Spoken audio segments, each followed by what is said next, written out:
त्रेता युग में एक दिन महाराज मांधाता ने ब्रह्म ऋषि वशिष्ठ जी से अनुरोध किया, हे मुनिवर, यदि आप मुझसे प्रसन्न हैं तो कृपा पूर्वक मुझे कोई ऐसा व्रत बतलाएं जिसको करने से मेरा सब प्रकार से कल्याण हो। महर्षि वशिष्ठ जी ने उत्तर दिया, हे राजन, यूं तो सभी व्रत उत्तम हैं, परंतु इनमें सर्वोत्तम है आम्लकी एकादशी व्रत। फागुन मास के शुक्ल पक्ष की इस आम्लकी एकादशी का व्रत करने से सब पाप नष्ट हो जाते हैं। इस व्रत को करने से 1000 गांवों के दान के बराबर पुण्य प्राप्त होता है। इस बारे में कथा मैं आपको सुनाता हूँ, ध्यानपूर्वक सुनिए। वैदिक नाम एक नगर में ब्राह्मण, क्षत्रिय, वैश्य और शूद्र चारों वर्णों के परिवार आनंद पूर्वक रहा करते थे। वहां पर सदैव वेद ध्वनि गूंजा करती थी। उस नगर में चैत्र रथ नाम का चंद्रवंशी राजा राज करता था। सभी नगरवासी भगवान विष्णु के परम भक्त थे और सभी नियम पूर्वक एकादशियों का व्रत करते थे।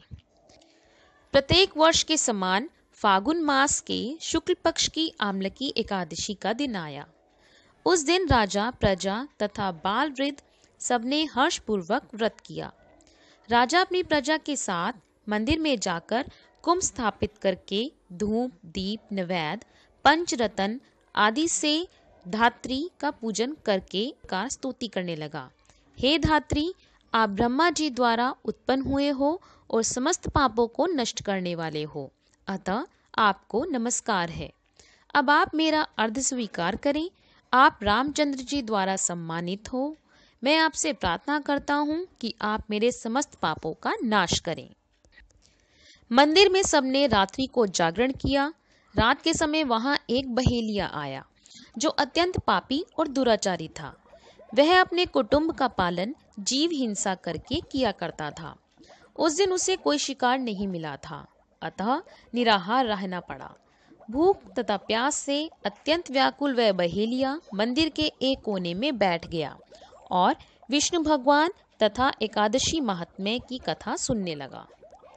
इस प्रकार अन्य मनुष्यों की तरह उसने भी सारी रात जागकर बिता दी। प्रातःकाल घर जाकर उसने भोजन किया। कुछ समय बाद बहेलिये की मृत्यु हो गई। आम्लकी एकादशी का व्रत व जागरण करने के कारण अगले जन्म में उस बहेलिये ने राजा विदुरथ के घर में जन्म लिया। उसका नाम वसुरथ रखा गया। युवा होने पर वह चतुरंगनी सेना तथा धन धान्य से युक्त होकर 10,000 ग्रामों का पालन करने लगा। वह तेज में सूर्य के समान, कांति में चंद्रमा के समान और क्षमा में पृथ्वी के समान था। वह अत्यंत धार्मिक, सत्यवादी, कर्मवीर एवं विष्णु भक्त राजा बना। प्रजा का समान पालन, यज्ञ करना तथा दान देना उसका नित्य का कर्तव्य था। एक दिन राजा वसुरथ शिकार खेलने के लिए वन गया। दैव योग से वह मार्ग भूल गया और एक वृक्ष के नीचे सो गया। थोड़ी देर बाद पहाड़ी मल्लेच वहां आए और राजा को अकेला देखकर मारो मारो की आवाजें लगाते हुए राजा की ओर दौड़े। वे मल्लेच कहने लगे कि इसी दुष्ट राजा ने हमारे माता पिता, पुत्र पौत्र आदि अनेक संबंधियों को मारा है तथा देश से निकाला है, अतएव इसको अवश्य मारना चाहिए। ऐसा कहकर वे मल्लेच अस्त्रों से प्रहार करने लगे। अनेक अस्त्र शस्त्र राजा के शरीर पर गिरते ही नष्ट हो जाते और उनका वार पुष्पों के समान प्रतीत होता। अब उन मल्लेच के अस्त्र शस्त्र उल्टा उन्हीं पर प्रहार करने लगे, जिससे वे घायल होने लगे। इसी समय राजा को भी मूर्छा आ गई। उस समय राजा शरीर से एक दिव्य स्त्री उत्पन्न हुई। वह स्त्री अत्यंत सुंदर वस्त्रों तथा आभूषण से अलंकृत थी, मगर उसकी भ्रिकुटियां टेढ़ी थीं और आंखों से लाल लाल अग्नि निकल रही थी।